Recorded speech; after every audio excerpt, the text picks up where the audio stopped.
Bears, blog, boys, you know it all, computer, analytic, geeky nerds.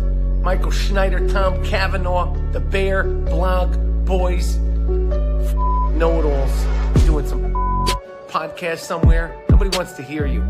Geeks, you pencil-pushing, skinny jean-wearing geeks, you. Coming to you live from our mom's basement, this is the Bears Blog Boys podcast. I'm your co-host, Tom Cavanaugh, here with my good buddy and other co-host, Michael Snyder.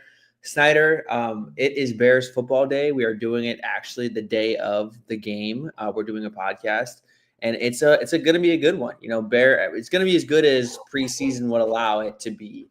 The Bears are taking on the Kansas City Chiefs, and both team starters are planning on playing. Snyder, how are you, my friend? And how are you feeling for this game? I'm good, brother. I am fired up for the preseason really to just close out and come to an end. I think we're going to get a lot of answers on the guys fighting. And, yeah, I'm fired up. I mean, Friday night football, who couldn't be fired up? Yeah, I'm fired up too. The preseason is a great taste of real football. We've been waiting so long for any type of NFL football, and the preseason is a great little preview to that. But at this point, I am getting kind of tired of it and just want to see the real games, the starters play the entire games, and just get the real feeling of NFL football. But I am kind of excited for this one because this does seem like kind of like a dress rehearsal where both teams starters are going to play a decent amount. At least the Chiefs, that's kind of how they're making it sound out to be. And then someone brought it up. I wish I could remember their name, but someone brought it up in the comments last episode about this being a very good preview against the Vikings, going up against Steve Spagnuolo and that Chiefs defense. I don't know how much we're going to really see of the Chiefs defense, like how much of Steve Spagnuolo's best stuff. But I'm sure we will see a different mix of blitzes and some of the stuff that Spags likes to do, which is going to be a very good like replication of what the Bears will see against the Vikings on Monday Night Football to open the season. So I think that's where I want to start, Snyder. I think this is a really good opponent heading into Week 1. Yeah, I think that's a good challenge for Caleb Williams, right? Last week we seen him play in structure, release the ball more on time. But let's also see, hey, can you adjust to those exotic blitz packages? Yes. Can you read that early?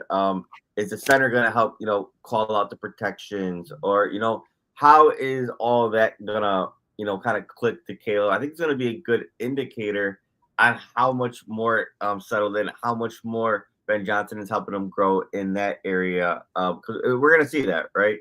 So I don't know if that's going to be like an early struggle and we need him to grow, because I know there is a lot of room for growth on Caleb there on top of learning the offense. So I think that's going to be a good test for him.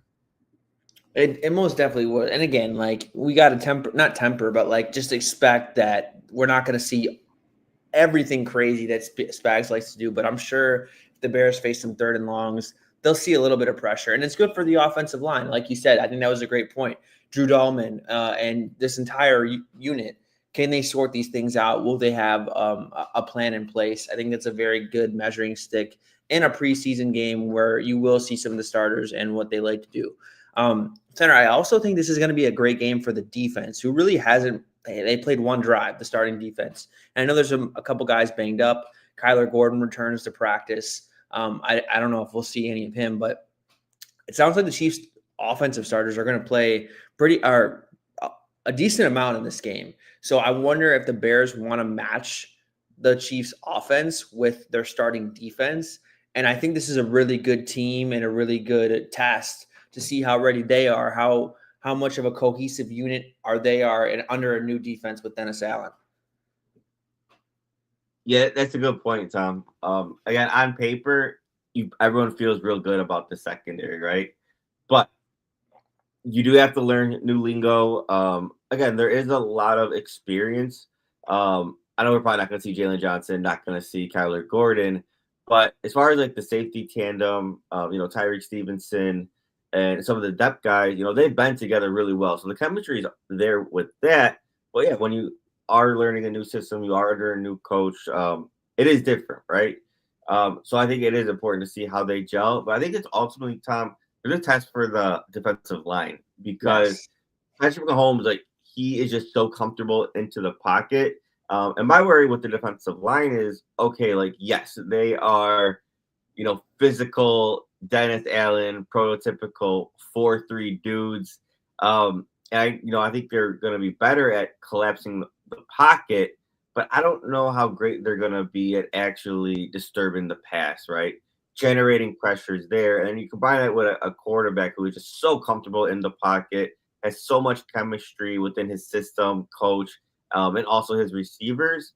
I want to see how much time is Mahomes going to have to throw there? How comfortable and how easy is it going to be for him into that pocket? I think it's going to show you a lot like what this defensive line is. I think they'll be awesome against the run. I don't think they're going to get like dog walked like they, we're accustomed to seeing with the Bears defensive line the past few years. But again, my biggest worry is how are they going to generate pressure? How are they going to make the quarterback uncomfortable? So I think there's a big test there, especially when you have such a professional of a quarterback there in the pocket. 100%. And it's funny that like Dennis Allen is pretty adaptive with his game plan and how he wants to play. I think our guy, one of my favorite followers on Twitter, he pointed this out that over the course of Dennis Allen's career as the defensive coordinator, defensive play caller for the Saints, against rookie quarterbacks, against like certain quarterbacks, younger quarterbacks, his blitz rate goes way up. Like they blitz and pressure a ton. But like at the heart of who Dennis Allen wants to be up against a credible and capable offense, he wants to be a 4-down team that rushes with 4 and mixes stuff up on the back end. Yeah. And this is the type of team that's going to test out, okay, can you play that way with the talent that you have? And I think you said it well. Like, I think if you can't, then a quarterback like Mahomes is going to rip you apart. If you can't pressure with 4, it's going to be a long season for the Bears on the defensive side of the ball. I mean, I don't think they'll be terrible, but they definitely won't be the unit that they want to be, the unit that Dennis Allen has made New Orleans over the past couple of years.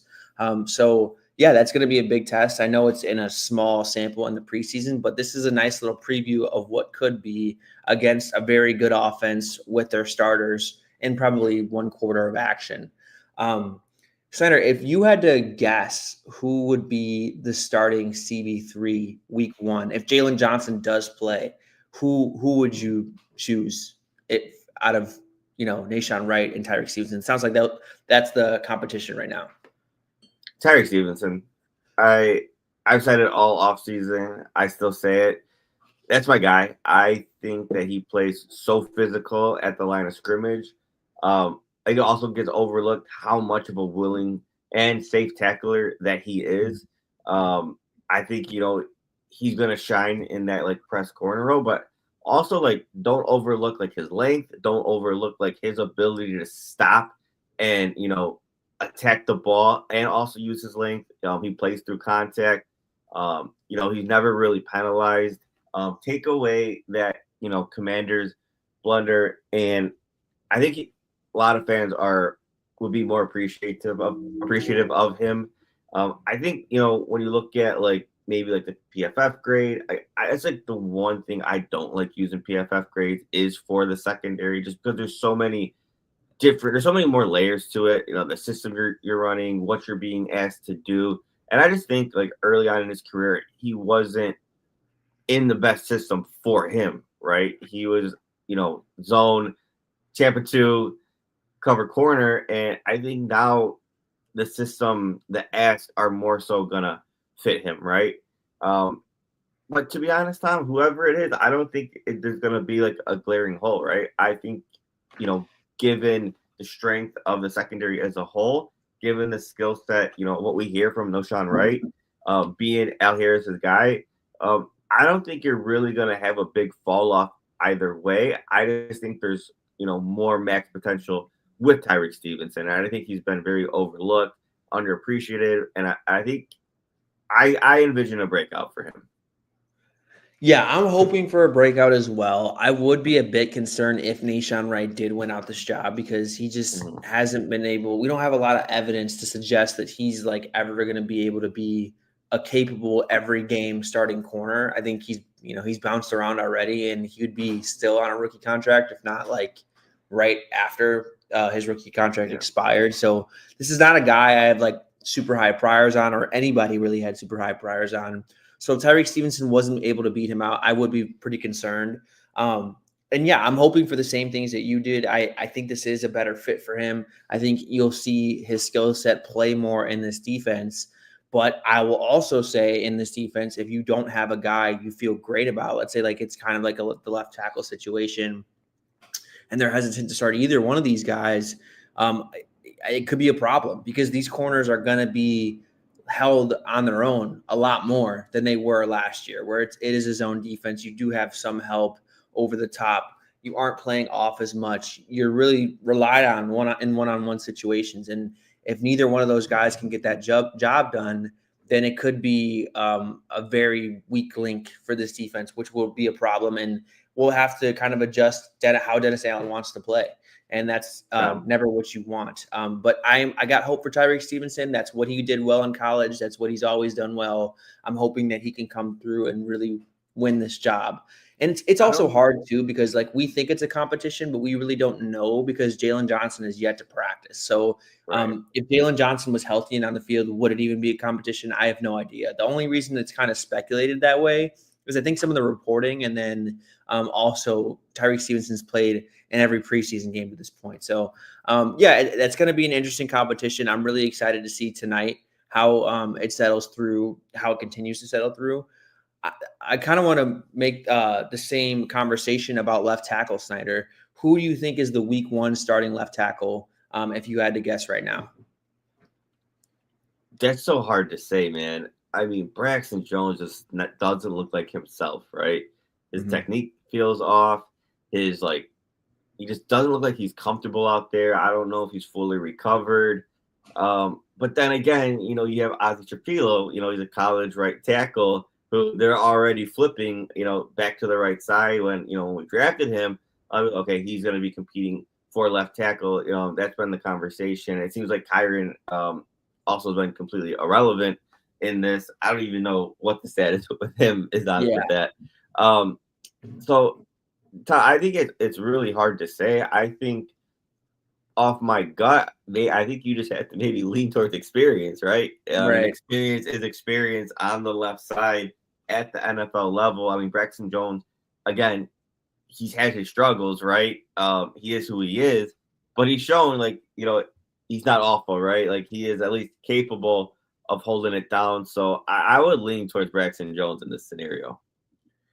I think he will also be the week one starter. It is concerning that he's not 100%, and you're wondering, will he ever even reach 100% through the course of the season? I mean, he dealt with a very serious injury, very serious for his position too, just being a bigger guy, having to move as much as you do at tackle. It's not like you're in a phone booth at guard where I think you could kind of alleviate some of the movements that you need with the injury that he went through. I'm not a doctor by any means, but you can just clearly tell he's not moving the same right now. And that's definitely a big concern because this is in the preseason and we're noticing it. And I don't even think he's played against any starters. I think he played against some starters very briefly against the Dolphins, but throughout the course of that game, he did not look good.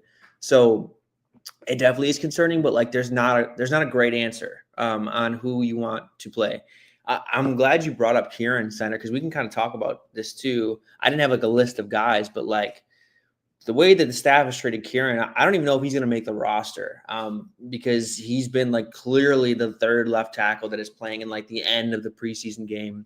He's not graded out well. I've always been on the train that he is not a tackle and he should move into guard, but I don't know if you can't crack this competition or show that you're capable at all. He might not even make the roster, but yes, I don't want to get off point. I do think Braxton Jones will be the starting left tackle in week one. Yeah, I think the Theo Benedict, I forget his nickname, Tom, the guy from Hard Knocks. I think he is probably, if you're gonna keep he's probably safer to make the roster than Kyren, which is crazy for a third round pick, right? Usually a GM will cling on to his third round draft pick, at least for a couple years, right? Maybe 3. You've seen it with Velus Jones, always making the roster. It wasn't until after year 3, whatever it was, right? But this is only year 2 for Kyron, and again, I think he is not safe to make the roster. And I mean, to be honest, Tom, I know like when you say that, everyone wants to say like, "Oh my God," like polls like this. I still don't. I didn't mind the pick. I thought he Yeah. was a Tracy, lengthy offensive tackle swing that you do take. I'm not mad at that. I think that was a good process. But now like, the Bears, they're adding, they have more talent on the roster. It's harder for those, third, fourth, fifth round guys to consistently make the roster, right? So again, I'm not mad about it. It's just disappointing. Yeah, that's definitely true. I mean, I wish he would get a shot at guard, especially Mhm. like the Bears have had so much trouble on the interior offensive line throughout the Ryan Poles era. And like, I think just like if you could find a roster spot somewhere for him to work out at guard, I think he's looked really good as a run blocker in flashes. Like whenever he started last year, I think that was where he was at his best. So I know he's got a weird body for it. I know he looks like a tackle. I just don't think he plays like a tackle. He doesn't move like a tackle. So I would want maybe to stash a roster spot and try to work him out there. But I understand if it doesn't work out, it doesn't work out. Center, I'll give you another name just because since we're on the course and there's going to be cuts, right? Like this is the last week of the Bears roster being as expanded as it is. Do you think Tyler Scott makes this team? Dude, I don't know. I think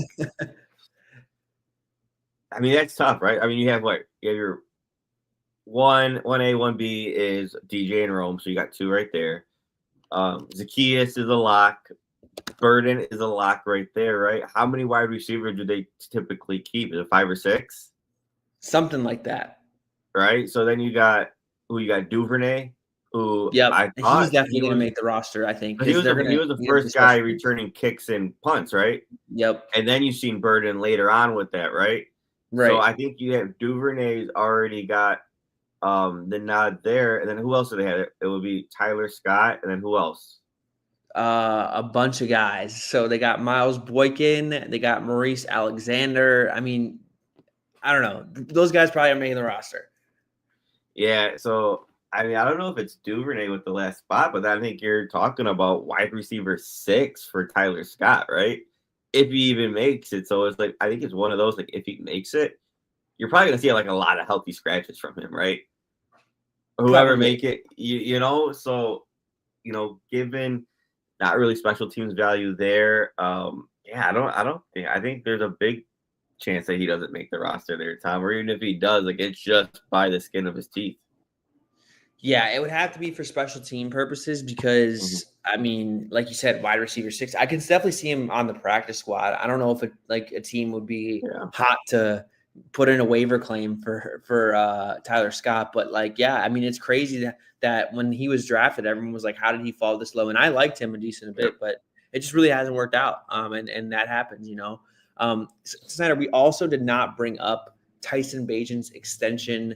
The Tyson Bagent conversation is a wild one because it's like there's no middle ground, right? It's either he sucks and he can't play and he's a bad backup, and just because he's a cool dude, he gets hyped up to what he is, to what people think he is, or he should be the starting quarterback for the Bears. He's better than Caleb. Like there's no middle ground in this conversation. But what did you think of the extension? And how do you feel about him being the Bears backup for at least the next 2 years?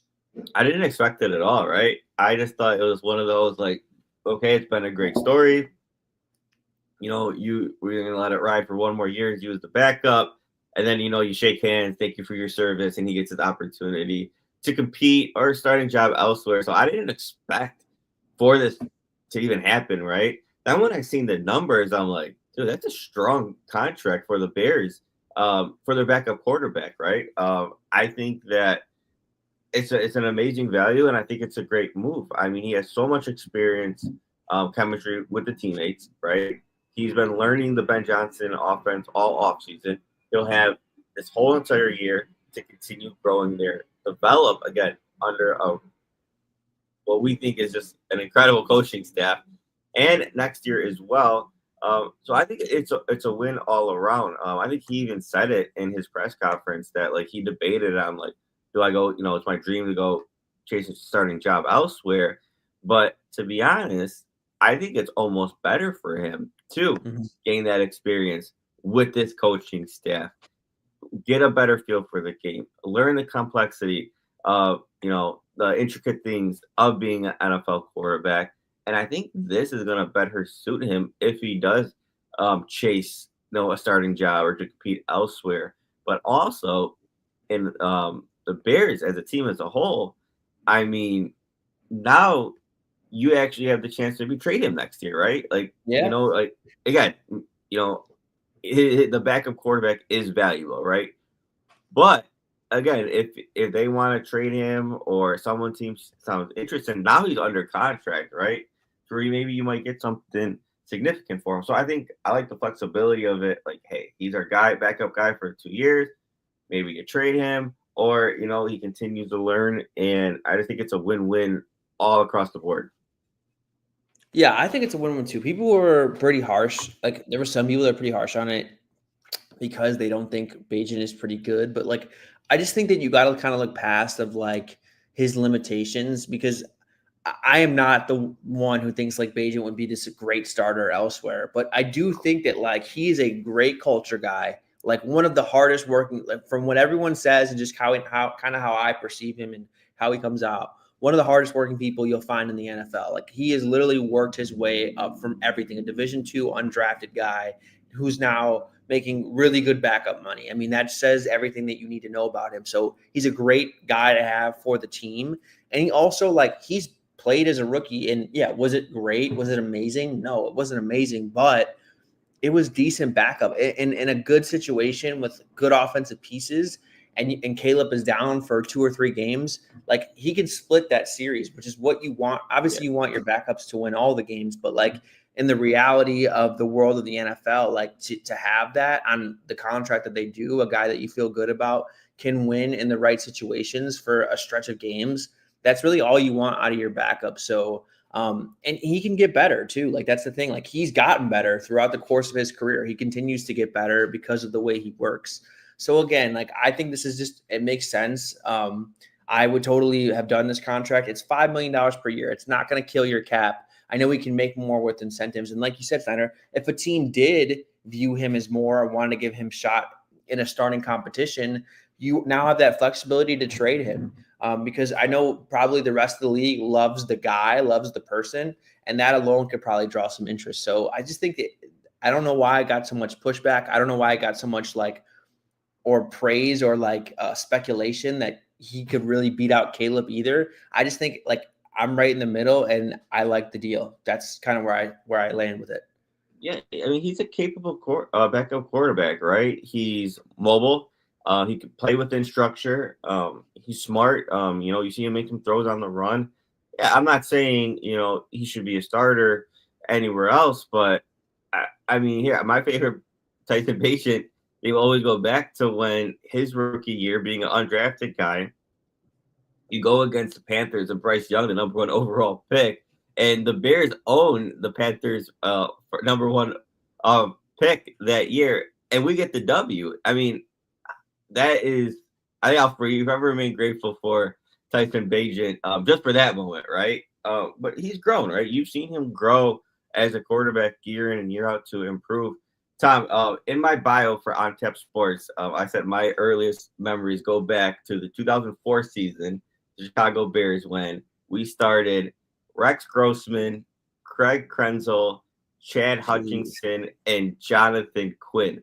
That is, any Bears fan want to watch the highlights through that season, or if you were around, to actually remember that, and if you remember the backup quarterback play of those days, you'd be pretty thankful for Tyson Bagent. I mean, shit, you look at the 2010 NFC Conference game where we had to roll out Caleb Haney out there, right? That's actually what got, I think, the GM fired, is what a lot of people say. That's what got Jerry Angelo fired, is that how did you completely ignore the backup quarterback role there? So, again, not trying to rant or get too off topic, Tyson Bagent being super capable is what I'm appreciative for. And even going back to, who was the time under Nagy? Was it Chase Daniel? The assistant coach he made, I think, maybe more than Tyson Bagent. He did. He was not capable. He was a coach guy. He was an overpaid coach. Because when he was out there, you see this guy can't. The talent level, this guy can't play quarterback. Right? He can't move the ball. Right? At least with Beijing, he could move the ball, play within structure, hit guys short on time. So again, I'm appreciative of Tyson Beijing. I think he is a very solid backup, strong backup. So yeah, I love it, Tom. I like the move a lot. Yeah, I do too. I'm definitely not complaining about it at all, and I'm excited that he'll be in this quarterback room. I mean, that guy is a content machine. Him and his family, they're awesome, right? Like they're really close and they're really authentic to who they are. And I think these are all like great traits to have as a backup. Like the backup quarterback is usually like the most beloved guy on the team, and like this is a living example of that. So cool story. I'm glad he was rewarded, and I'm glad he'll be with the Bears for the next 2 years unless something happens. Why don't we turn our attention back to this preseason game, Center? Do you think we'll see any of DeAndre Swift's, some of the guys that did not play? Joe Tooney, this is a revenge game for Joe Tooney. Do you think we'll see any of those guys? And then I'll also just tie this into we can probably close out the preseason talk here. How much do you think we see of the starters as well? Yeah, I think the same thing that we've seen last week. Maybe just a couple drives. I don't think we see Swift. I don't think we see Tooney. I mean, on the defensive side of the ball, Tom, I mean, did we even see Bayard, Grady Jarrett, Dexter? Did we even see any of them? No, right? Yeah, I don't think we saw Grady. We might have saw, I don't know, Gervin Dexter's hurt, I think, so maybe not. I can look. But I get what you're saying. Yes, the veterans, you don't really need to see much of them. Yeah, we didn't see any Tremaine Edmonds or TJ Edwards, right? Either. Yeah, I think we did see, though. I think we did see, let me look. I'm looking right now. We did see TJ Edwards. Did we see and Tremaine Edmonds? But they played literally 3 snaps. So yeah, okay. I was going to say, like, it was so minimal if they did, because I barely remember them out there at all. So yeah, I think it's going to be the same story, right? If you see any of like the veteran guys, it's going to be like your 3 to 5 snaps. The other guys, maybe you see 2 drives. I think that's all it is going to be. Yeah, I think that's probably the right way to handle it too. I mean, it's crazy. You know, every team has their different approach to the preseason, and I feel like a lot of the modern coaches are reserved in the preseason and don't play their starters a lot. The Chiefs are one of these teams that play their starters not a lot throughout the preseason, but like on these last couple games leading up to the regular season, their starters will play for like a whole quarter, which is pretty like not common in the NFL anymore. So, I'm curious to see if the Bears kind of want to match them and really get them the reps. I think it's really important that guys stay healthy at the end of the day. So, I'm hoping they play maybe as little as possible because it's so pivotal to stay healthy when you're starting out in week 1 in a big game like the Bears have coming up. Senator, I don't really know if there's much to talk about beyond the preseason. Oh, there is. There's a couple of things I want to hit on because there's been a ton of trades in the NFL in recent weeks, and that's usually how it happens. Guys that are not going to make the roster, they'll usually get flipped for like a late pick swap type of situation. And there's a couple guys in the news that could be traded for more. Obviously, they're more high profile players. Do I think anything will actually happen? Probably not, but it's fun to talk about.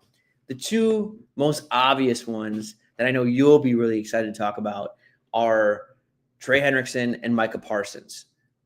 Senator, I'll start off the conversation by I do not think Micah Parsons is going to get traded. I don't know how many times we need to see the Cowboys do this where they kind of act like they're being hard to negotiate and they don't want to extend these players. They don't want to give them money. They wait to the last possible second, and then they give them a record-setting contract. Like it happens every single time.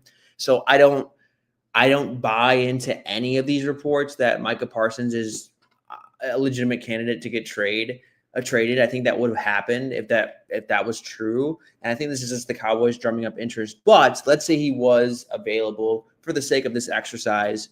What are you trading for Micah Parsons if he was available? Oh, I'm citing the Khalil Mack haul. No, 2 round 1 picks. I don't think you get the 2nd round pick back. But it's similar, right? Like, again, Khalil Mack, when we traded for him, was a defensive player of the year, first team All Pro. I don't know if that's the same trade that you get done, but I'm easily sending 2 round 1 picks. When I look at Micah Parsons, I look at he is the best football player in the NFL outside of quarterback. I just think that he is like that. I think you've seen the 2 best examples that I could remember really following the NFL was Aaron Donald when he won the Super Bowl, and then Von Miller when he won Super Bowl MVP. Yes. That is the type of impact player that you're getting with Micah Parsons. That can be a difference maker of winning meaningful games, making a deep playoff run, just a guy that you can't cover, you can't guard one-on-one, and you have to change your whole entire game plan for. And what that does, it opens up things for others, and it is that just having that blue chip guy, difference maker. And I don't think the Bears have any players like that on the roster on the defensive side of the ball. We haven't had a player like that since Khalil Mack. And, I hate ranting on this like this, Tom, but I just think we're very guilty as a community as a whole. Is like you kind of just because like a player is not awful and he looks NFL capable or he's middle of the pack, we're kind of guilty of like really hyping that up. Like, yeah, he's a really good player. He's a really good player, but you're comparing it to like Bear standards versus like league wide players, right? Love Jalen Johnson. He's a fringe second team All Pro guy. He's damn good, right? But we don't have that like, whoa, this guy is arguably one of the best players in the entire league. We don't have that player on defense. And then when I look at our defensive line, that's the one group as a whole that I'm worried about. I think it's complete, right? You have very capable guys. I love Montez Sweat, but I don't think you have that just enforcer, that game wrecker, that game changer. I don't think that's there. So I think when you trade for a Micah Parsons, I think now it's like deep playoff run, Super Bowl expectations. I think his presence would make that much of a difference where it's not crazy to have those expectations. I totally agree with you. Micah Parsons is that level of talent in his given situation too. I mean, this is a second contract player in the prime of his career. This is not like Myles Garrett or the next guy we'll talk about who's, you're kind of wondering, okay, is this the fall off going to happen anytime soon? Like, no, this is a guy who I think he's only like 24 years old. If you're not offering him, I think it's just games at this point. I don't think there's any truth to the Cowboys actually entertaining a trade, but you call and ask, right? And ask what the price would be and you pay it because you're not going to find this level of talent, or if you're probably going to be in a bad spot as a team picking really high in the draft if you have a chance to draft this level of talent. And I totally agree with you. You just pay. The price doesn't matter who's on the roster, your cap situation. Like, this is a guy you get him in your building, and if it's possible, you make it happen. But again, I don't think it's possible. I hate that the Cowboys are in the news for something like this. This isn't news to me. This is pretty dumb. And it's just the Cowboys being the Cowboys. So the next guy seems a lot more realistic. Trey Hendrickson. There's been Steiner, we have talked about Trey Hendrickson a handful of times on this podcast, of a guy who is probably going to get traded. And it seems like it's even more likely now because there was at a time that they were going to try to work out an extension. They weren't trading him, but it really feels like they've met a hard place in the road, and a deal is not going to get done. The Bengals just don't want to extend or make one of these high-end extensions that they have already done this offseason with Hendrickson. His situation is a little bit more interesting. He's in the last year of his deal, like Micah Parsons, would need an extension. That's what he wants, but he's 30 years old. And I don't know if he's turning 31 this season, but again, a guy that's not, the youngest guy in the world, would be his third contract, I believe. But has ties to Dennis Allen. He was drafted by Dennis Allen. Steiner, what would your opinion be on a Trey Hendrickson trade? I think a lot of fans would argue that this is more responsible, given that, okay, hey, we all feel great about Caleb Williams. When you rewind the clock back or turn it back, trading 2 round 1 picks for Khalil Mack when, Mitch Trubisky was your starter and you had so much uncertainty around him probably wasn't the best move, right? Like it Yes. kind of put us in a bind moving forward. So I understand that argument when you're talking about Micah Parsons, even though I feel we all feel 10 times better about Caleb, the coaching staff, than we did about Trubisky, Nagy at the time. But a lot of fans would argue that, hey, like this is more responsible, right? Maybe it's just 1 first-round pick and a second, or maybe you get away with maybe you can trade 2 second-round picks, and maybe like a young player, you keep your round 1 picks, in case Caleb doesn't work out. Mhm. The cap situation, it's tighter, Tom. I mean, next year the Bears are projected to be $9 million over the cap, right? But don't freak out. We don't know how much the cap is raising. You're probably going to save $15 million cutting Tremaine Edmonds. You're probably moving on from DeAndre Swift. That alone right there, you're creating, over 20 million. Then you're talking about maybe restructures in there. And then the good thing is the Bears don't have any dead cap money on the books next year, right? As it stands. So we're in a really healthy spot. The cap is fluid. So I don't mind it, right? I just think, when you trade for Trey Hendrickson and you talk about his contract, now you look at the Dale signing, like, damn, we probably shouldn't have done that, because he's going to be expensive the following year. But I still do it, Tom. I mean, Trey Hendrickson, he is an all-pro. He is going to give us that pass rush juice that we so desperately need. Now you're just talking about a super deep unit, right? You have Deo, Shamar, Dexter, Jarrett, Billings, who could all rotate inside. A couple of guys maybe on the outside, and you're talking about Montez Sweat, Trey Hendrickson, a little bit of Austin Booker. Now you're just talking about a deep, fresh unit that it really becomes a strength. I think it changes the whole outlook of the defensive line. So, Tom, I am hammering it. Even if I just have to trade 1 first-round pick, I think I still do it.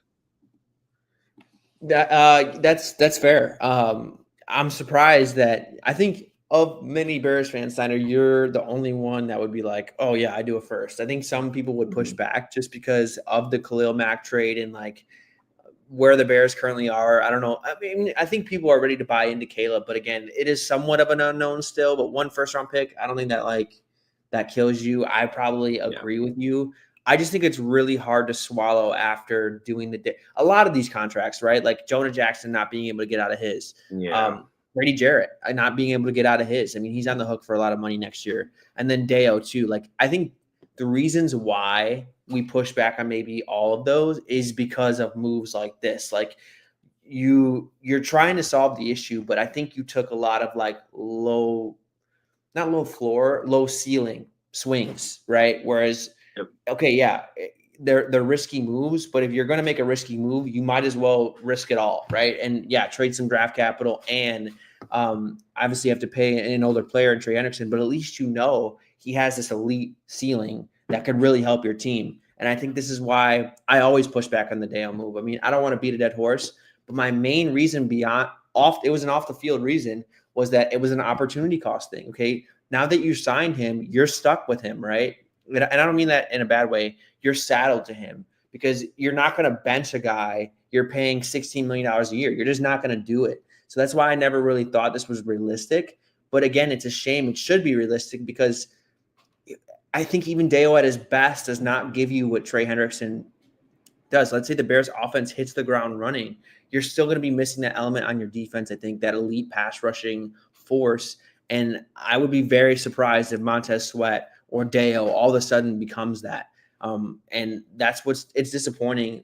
But yeah, that's why I don't think this move is actually realistic. I don't think the Bears would be in this market because they're so tied into that position already. And money talks in the NFL. I know that they're going to have ways to make more cap space, but I just don't think you just pay Dale a lot of money. And I don't think you're going to relegate him to the bench just because Trey Hendrickson became available in a trade. Yeah. And that's the thing that maybe makes it unrealistic. My counterpoint is, Tom, and I know like Ryan Pace like still, traumatizes this fan base when you talk about restructures, moving some money around. But my thing is like, hey, like, is your goal to be the most cap responsible? Right. Win the offseason reward? Or is your goal to try to make a deep playoff run and go to the Super Bowl, right? If that's your goal and you feel convicted about how you built this roster, the quarterback, the coach, you need a game changer like Trey Hendrickson, right? You sign him, right? And you sign him to an extension. Maybe you front load it a little bit more, where, you use the remaining of your cap this year, lower it. And then you're talking about maybe, restructure Jalen Johnson, DJ Moore, whatever you have to do, just make it work, right? Like get creative with it. Caleb is on that rookie contract. Now is the time to be creative, push some money down the road. And then, a couple of years from now, the NFL contract, the guarantees in NFL contracts do not last long. A couple of years from now changes your contracts and your flexibility and your cap so much, right? To where you can get out of the Dale contract, So again, I wouldn't be scared to move a little bit of money around. I'm not saying create void years, trade your first round picks, consistently trade up in the draft. Like I'm not saying, do what Ryan Pace did, but you can get a little bit creative with the kind. I mean, you see the Eagles do it all the time. And it seems like George McCaskey has ponied up to spending cash. So why not, do it when your goals are making a deep playoff run, make it work. Again, it's not going to kill you. So I take that a step further is like, the guy that would not stop me from making this move, and this might be a hot take, Montez Sweat would not stop me from making this move. Yep. Like if he needed to be involved in the trade, I would definitely consider it. Montez Sweat is 2 years younger than Trey Hendrickson, right? Like it's not crazy that it's not like he's a super young ascending player. Like Montez Sweat was an older rookie. I think he was a 5th-year senior coming out. So again, he's not the youngest guy in the world. And like, I just don't think Montez Sweat has ever been the player that Trey Hendrickson has been, at least from a value perspective, what he's providing a team. And he's the more doable contract to get out of. If you wanted to like post June 1st, cut him or trade, I think it would be in a trade. And if the Bengals wanted to like swap players and then, the Bears toss in like a 4th round pick, that would make sense. I mean, his deal is a lot more salvageable than probably what Trey Hendrickson wants. But the thing, while you're paying more for Trey Hendrickson, is you're getting a better player, especially a player the Bears need, the type of player the Bears need. So if that was what it cost, I'd absolutely do it. I agree with you. I don't think it would keep me from spending that money around. But again, I don't think you're keeping 3 guys that are making real money. It's just like we don't ever see that in the NFL unless some guy's hurt and they're like not counting on him to play in that season. You never really see that, especially for the Bears. I don't know. I think Montez Sweat is Ryan Poles' guy, and they just paid Deo. So again, I don't know. It wouldn't stop me, Senator. I hear everything you're saying, but I just don't think it's realistic. Yeah, and I'm with you, Tom. It's not realistic. I'm just speaking on what I would do because of my goals and how I want to position this team to be as competitive as possible. But I just think, they're selling us on, Montez Sweat being a $25 million guy, Deo being a $16 million guy. You just signed Grady Jarrett, the ascension of, Javon Dexter, probably still high on Shamar Turner. And then, Austin Booker has shown flash. I think this organization has already sold the fans on that. And I just think, again, a lot of fans have PTSD when you talk about moving some money around and everything. But I always say, like, hey, like the NFL cap, like it's so fluid, right? You can be creative with it. If your owner ponies up to the money, like you will be okay. So again, I guess I understand both points of the view. Again, my thing is let's shoot for the playoffs. Let's position ourselves to be the most competitive as possible and just make it work. Find a way to make it work. A year from now, the NFL changes so much, right? Yes. Guys that we think that are a lock to be long-term pieces, it could change. Here, I don't want to admit it, but look at the wide receiver room. Look at the year that DJ Moore had last year. Some could say he was part of the problem. Can the Bears move on from him and create a ton of cap space? Yes, they can. And some would say, given, let's see what Zacchaeus, Rome, and Burden provide this year. Loveland, right? maybe you are talking about moving on from DJ Moore. Now your cap situation looks totally different with no DJ Moore, no Tremaine Edmonds, maybe no DeAndre Swift. Now you're sitting at $30 million in cap space, if not more. So, like, those are conversations that you need to have, and that's just how the NFL is. So much changes year on to year out that, you're having a totally different conversation, totally different money perspective there. So, I mean, I think you just figure it out, Tom, because so much shit changes.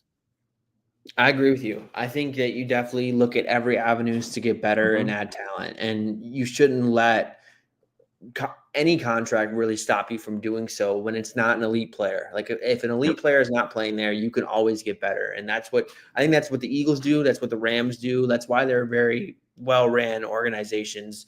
And yeah, I'm right there with you. All right, Snyder, I think that's going to be it for us though, because we do got to sign out of here. So is there anything else you want to add really quickly before we get out of here? No, that's it, Tom. I'm good. I am fired up about this preseason. It's cool that it's on a Friday night. Get to just tune in after work, chill out, and watch the Bears. Last year, I didn't get to catch every preseason. It all worked out in favor of my schedule. So I've been dialed into the preseason this year with the Bears, watching literally every single snap. But yeah, I'm fired up, Tom. 100%. And you can catch our live updates. You can catch my live updates on my Twitter, Tommy K @TommyK_NFL draft. And then also here, Snides has his very lovely Snyder in the live stream @Snides00. Definitely follow us. Definitely check out more of On Tap Sports. They got it all covered about the Bears in this preseason matchup. But until we meet again, y'all, keep it real. Bear down. Bear down.